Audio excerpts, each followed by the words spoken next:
Samantala, muli naman tayong makisilip sa lagay ng panahon ngayong araw. Live mula sa Pag-asa DOST, balita mo kami Harry Bayona. Good morning, Harry. Magiging maulan ba para sa araw na ito?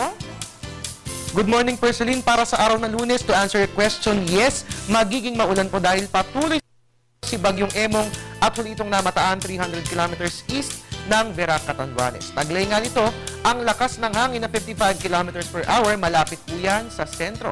Ngayon naman para sa magiging lagay ng panahon para sa buong bansa, dyan po yan sa may Mimaropa, Bicol Region, ganun din po yan sa may Visayas at sa Northern Mindanao at ganun din sa Caraga, makararanas po tayo ng moderate to occasionally heavy rain showers or thunderstorms na maaari umanong magdulot ng flash floods and landslides. So babala po sa mga kababayan natin sa mga nabanggit na lugar.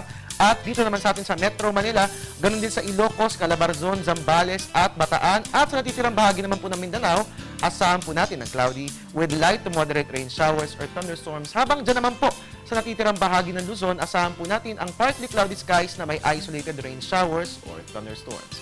Ayon kay Pag-asa weather forecaster Connie Dadivas, hindi naman maglalandfall si Bagyong Emong, so hindi umano ito direktang makaaapekto sa bansa.